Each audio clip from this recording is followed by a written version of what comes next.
విశాఖ నగరం ఎన్ఏడి కొత్త రోడ్డు సమీపంలోని శాంతినగర్లో దారుణం జరిగింది.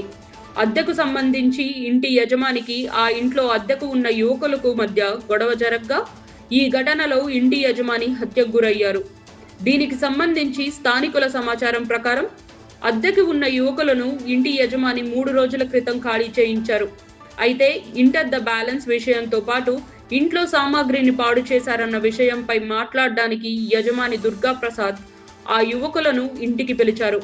ఈ లావాదేవీలు మాట్లాడుకునే తరుణంలో ఇంటి యజమాని దుర్గాప్రసాద్ పై భరత్ అనే యువకుడు దాడి చేశాడు. తీవ్రంగా గాయపడిన దుర్గాప్రసాద్ ను కుటుంబీకులు ఆసుపత్రికి తరలిస్తుండగా మార్గమధ్యంలోనే అతను మృతి చెందాడు. పోలీసులు ఘటనా స్థలానికి చేరుకొని ఫోరెన్సిక్ బృందం ద్వారా దర్యాప్తు చేపట్టారు. దుర్గాప్రసాద్ కుటుంబీకులు ఫిర్యాదు మేరకు నిందితులను అదుపులోకి తీసుకొని విచారిస్తున్నారు. ముందు లాగి నేను బట్టలు చింపాలి పక్కన కొట్టే ఎంత ఒళ్ళ పడిపోయి చచ్చిపోయిన పిల్లలు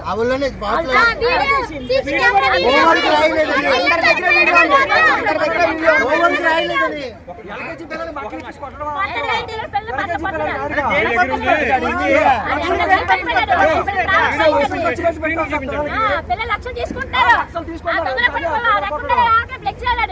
గవర్నమెంట్ స్కూల్ పెట్టు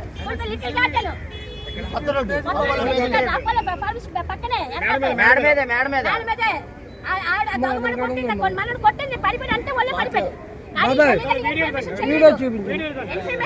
చెప్పలేదు స్కూల్ టీచర్ కొట్టడం వల్ల